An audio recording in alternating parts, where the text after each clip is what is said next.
आज हमारे साथ ऑल राजस्थान दुकानदार महासंघ के प्रदेश अध्यक्ष किशोर कुमार टाक साक्षात्कार के लिए प्रस्तुत हुए हैं। हमारा विषय है केंद्र सरकार ने ई कॉमर्स के लिए कुछ कंपनियों को व्यापार करने की स्वीकृति दी है, उससे दुकानदारों पर क्या प्रभाव पड़ेगा, इस बारे में आप किशोर जी अपने विचार प्रस्तुत करें। रमन जी,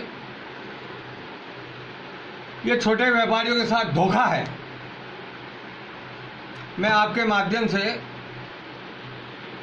प्रधानमंत्री जी को कहना चाहूँगा कि प्रधानमंत्री जी, आपने कहा थाली बजाओ। देश के 40 करोड़ व्यापारी और उनके परिवार ने थालियां बजाई। आपने कहा ताली बजाओ, हमने ताली बजाई। आपने कहा दिए जलाओ, हमने दिए जलाए। आपने कहा मोबाइल की लाइट दिखाओ, हमने मोबाइल की लाइट दिखाई। आपने कहा दवाई की दुकानें खुली रखो, हमारे छोटे व्यापारियों ने दवाई की दुकानें खुली रखी। आपने कहा किराने वाले खुली रखो, किराने वाले ने खुली रखी। आपने कहा सब्जी वाले खुली रखो, सब्जी वाले खुली रखी। आपने कहा उचित मूल्य पे लियो, हमने उचित मूल्य नहीं लिया जनता से, हमने उनको उधार भी माल दिया। आज कौन सी ई कॉमर्स कंपनी उधार माल देती है? हमने जितने देश की जनता है उनको जो नहीं दे सकते थे, जिनके पास पैसे का अभाव था, पूंजी की तरलता नहीं थी, उनको हमने उधार माल भी दिया। तब ये केंद्र सरकार के इस डिसीजन अब आपने ये जो निर्णय लिया है कि सारे व्यापारी, अब सीजन आ रहा है गर्मी का जी, हमारे कूलर, एसी, टीवी हमारे दुकान में पड़े हुए हैं, हमारे गोदाम में पड़े हुए हैं जी। हमको आपने पहले 21 दिन और अब 19 दिन का आपने बंद का ऐलान कर दिया। तो आपका कहने का मतलब ये है हम बंद बैठे हुए हैं। जब शेर तो बैठे हुए हैं पिंजरे में बंद, और आपने ई कॉमर्स कंपनी को कह दिया बाजार खुला है, जिससे आपका जो स्टॉक है वो खराब हो जाएगा। पूरे देश का व्यापार ये 4 विदेशी कंपनियां ले जाएंगी और सारा पैसा विदेशों में चला जाएगा। आप मुझे समझाइए मोदी जी, ये देश के 40 करोड़ व्यापारी, इनका परिवार क्या आपका नहीं है? तो इसका आप इनके साथ ऐसा क्यों कर रहे हैं? किशोर जी, इसका समाधान क्या है, आप बताएंगे? आप 4 विदेशी कंपनियों को मोदी जी को चाहिए 56 इंच का सींजा दिखाते हुए इनको देश से भगाए। तो समाधान क्या है इसका? हमने पहले भी इनका बहुत विरोध किया है। सप्लाई इसका का समाधान ये है कि अगर ये यहाँ हम अगर आज घर घर के अंदर लोगों को राशन दे सकते हैं, लोगों को सब्जियां दे सकते हैं, तो हम इनको टीवी भी दे सकते हैं, हम इनको कूलर भी दे सकते हैं। आप हमें क्यों नहीं मौका देते हो? यानी जो विदेशी कंपनियों यानी जो ई कॉमर्स करने वाली कंपनी है उसके समानांतर आप सेवाएं दे सकते हैं, उनसे ज्यादा दे सकते हैं, हम उधार दे सकते हैं, हम दे रहे हैं। हम पिछले 50 सालों से ये काम कर रहे हैं। मेरी समझ में नहीं आती है, चंद 4 विदेशी कंपनियों को आप सारा व्यापार देके और हम सारे जनों के साथ। लेकिन इसमें मुद्दा ये है कि वो 4 कंपनियां ही सप्लाई करेंगी, सामान खरीदेंगी, लेकिन यहाँ हम किस किस दुकानदार को स्वीकृति देंगे? ऐसे तो पूरा फिर देश ही खुल गया। तो आप हमारी दवाई की दुकानें, हमारे राशन की दुकानें बंद कर दो और ई कॉमर्स कंपनी वालों से दवाई है और राशन की कंपनी। एक छोटी सी बात आप बता रहे हो, ये काय की समस्या है?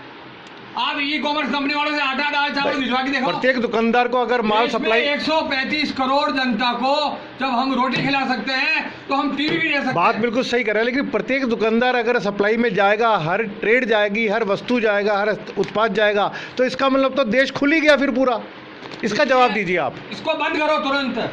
ये सारा जो हिंदुस्तान का व्यापार है उसको करने का पहला अधिकार हमारा है। आप इस बात का जवाब दें कि दुकानदारों को खोलने से तो फिर पूरा देश खुल ही गया ना। हम कब करें दुकानों सबको खोलो? आप फिर हम दुकानें नहीं खोलेंगे। किन दुकानदारों को? आप जहाँ पर ग्रीन एरिया है उन ग्रीन एरिया में हमारे व्यापारी जो है आप उनकी दुकानें खोलिए जी। जो आपने चिन्हित किए हुए हैं, जो रेड एरिया है उसके अंदर तो वैसे भी ई कॉमर्स भी नहीं जा पाएगा जी, लेकिन ग्रीन एरिया के अंदर जहाँ हम सेवाएं दे सकते हैं वहाँ आप इन विदेशी स्वामित्व वाली ई कॉमर्स कंपनियों को क्यों अनुमति दे रहे हैं?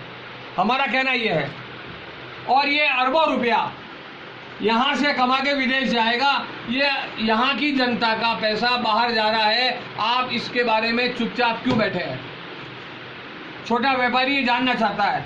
मोदी जी, 40 करोड़ व्यापारियों ने आपको वोट दिया है। आपका संदेश? व्यापारी हमेशा आपके साथ रहा है, बल्कि बदनाम रहा है कि व्यापारी तो बीजेपी का है। अगर वो कांग्रेस को वोट देता है तो भी बदनाम है कि ये बीजेपी के हैं।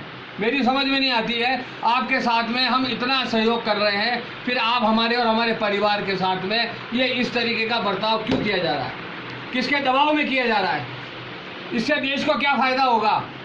हमें ये जानने का पूरा अधिकार है। हमें आप बताइए कि ये जो है, जब हम बैठे हुए हैं, घरों में बैठे हुए हैं और आप बाजार खोल के उनका माल बिकवा रहे हैं। अंत में 2 लाइनें में आप बताइए कि आपके पास का समाधान क्या है, दोबारा रिपीट कीजिए। हमारा समाधान यही है कि ई कॉमर्स कंपनी को भगाइए, आप उनको अनुमति ना दें, आप उनकी अनुमति वापस लें और हमें कहिए, हम करने को तैयार है। इसका विकल्प बताइए कि विकल्प हम बैठे हैं ना, काहे का विकल्प चाहिए? एसी चाहिए हम एसी दे देंगे, कूलर चाहिए हम कूलर दे देंगे। आप बोलो क्या चाहिए, हम क्या नहीं दे सकते हैं? जब देश की 135 करोड़ जनता की दिन रात की हम जरूरतों को पूरा कर सकते हैं तो हम ये भी दे सकते हैं। सैनिटाइज करके क्यों नहीं दे सकते सैनिटाइज करके? आज आपने पिज़्ज़ा वाले का पढ़ा होगा, एक पिज़्ज़ा वाले ने 72 जगहों पे जाके जो है कोरोना वायरस फैला दिया। आज देश के 135 करोड़ की हम सेवा कर रहे हैं। 3-4 करोड़, एक आप सुनो मेरी बात पहले पूरी, कि एक परचूनरी वाले से फिर 4 करोड़ दुकानदारों को कैसे रोकेंगे? पिज़्ज़ा कंपनी के सप्लायर से 72 जगह कोरोना फैल गया। किसी एक दुकानदार के यहाँ से माल लिया और कोरोना फैला गया? बताइए, कोई हो तो आपके पास रिकॉर्ड में। एक आपने 4 दिन हुए पिज़्ज़ा कंपनी को, आपने पिज़्ज़ा लड़का गया पिज़्ज़ा सप्लाई करने खाने पीने के लिए, उसके अंदर 72 आदमियों को संक्रमित कर गया। धन्यवाद किशोर जी।